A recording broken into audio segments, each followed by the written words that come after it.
Hey guys, Bitter here to tell you about the latest from Nile, The Underworld Awaits Us All, out August 23rd on Napalm Records. The album has 11 tracks, 54 minutes in length, and this is the band's 10th full-length studio album. They are an American death metal band. Now, when you look at the design of this record, I think you see an album that understands exactly what it's trying to offer to the listener. It has a sense of beginning, it has a sense of ending in terms of how it's designed and how the sound comes across. And then in between, it has enough ebbs and flows that allows you to feel like every song has its uniqueness to it, has its own fingerprint, but overall they're all still meshed really well with one another in order to provide a clear idea of what this album is all about. So it's a design that enhances not just the individual songs, but really enhances what the overall experience of this album is offering.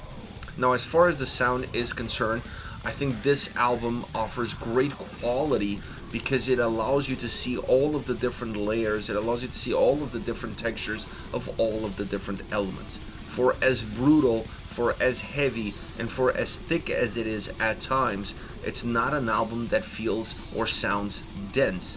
It doesn't allow you to lose track of where one element starts and where the other one ends. You can hear the drums, you can hear the impact that they have, you hear the impact of the guitars, you hear the impact of the bass, you hear the impact of the vocals.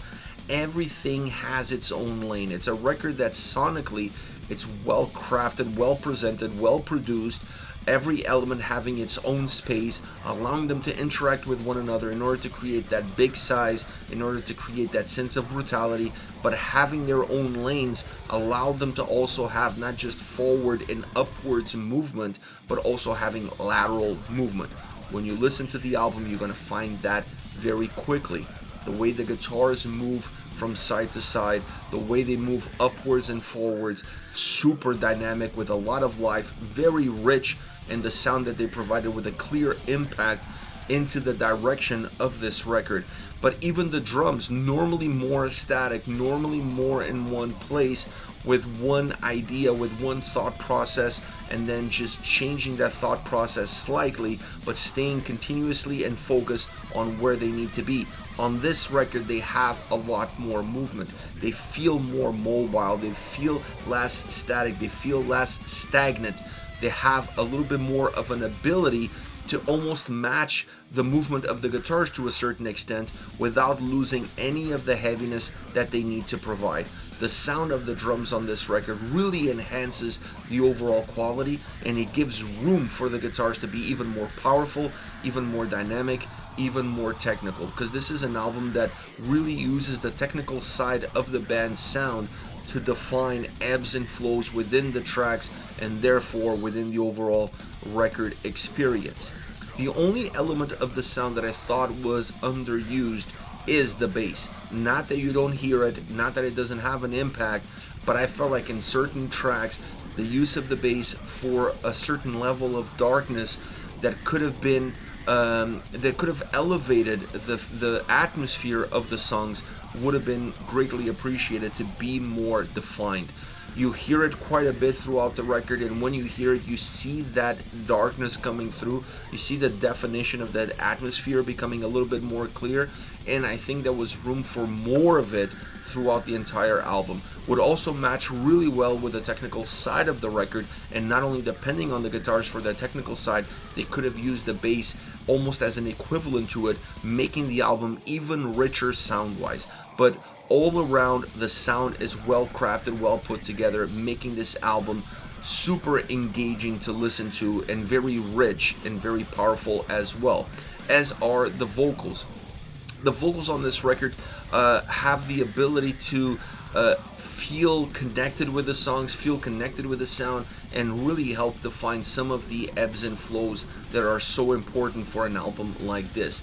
Using some clean vocals almost as a choir adds a different vibe.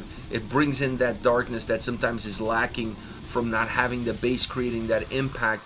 They almost fill that back end with those clean vocals, with those choirs to kind of change the aspect but still enhance the darkness. So overall, the vocal performance is on point, and is not always the case with bands that have the longevity of Nile, where you can still feel like the vocals are as fresh today as they were on day one, and that's really a tip of the cap to how you take care of your vocals and how you give longevity to them and still have an impactful record like this in 2024, making this a solid death metal album with a lot of technical elements as would be expected from Nile, but a solid record all around. An album that doesn't really leave a lot of room for error and doesn't really leave you wanting much more than what it offers.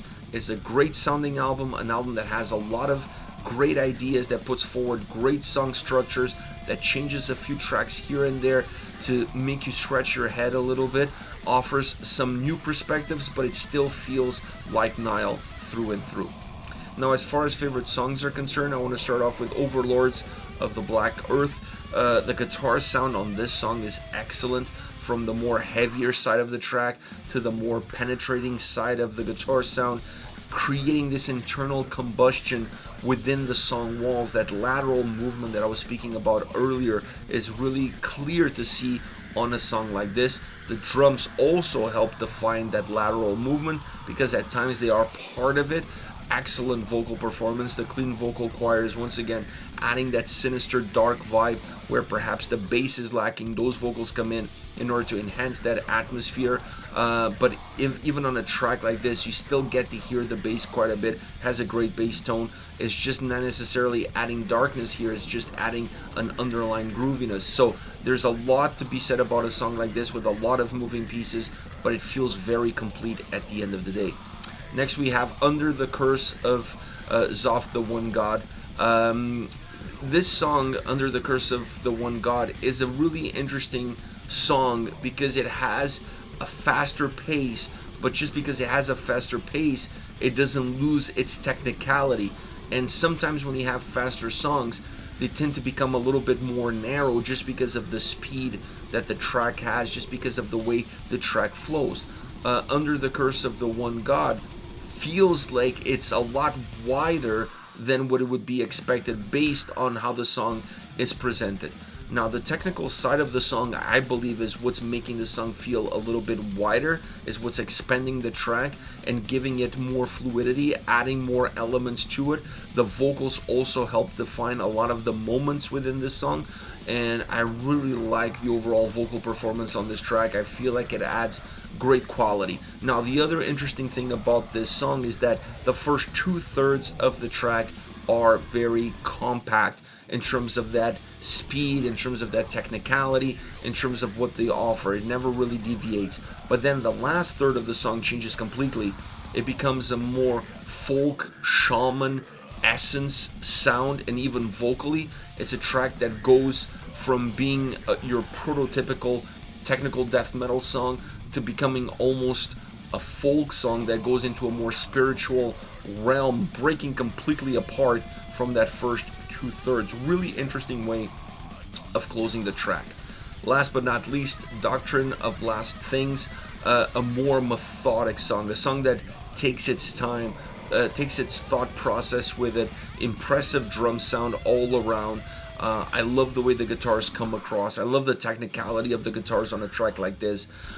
Bringing back those clean vocals, those choirs, adds that sinister, dark essence to the track, which I feel fits the lyrical content absolutely perfectly. It's a song that has that menacing, dark nature to it, and adding those vocals helps define it a lot better. It helps it make it more palpable, and it creates an overall almost spiritual atmosphere. That's the vibe that I got from this song. Deeply grounded on the guitar sound, cool bass lines throughout, but a great track that has a lot to offer, and it offers it in a very methodic way. This is it, Nile, The Underworld Awaits Us All, once again out August 23rd on Napalm Records. Let me know your thoughts on the band. Hit me up in the comment section. I'll see you all at the next video. Take care, guys.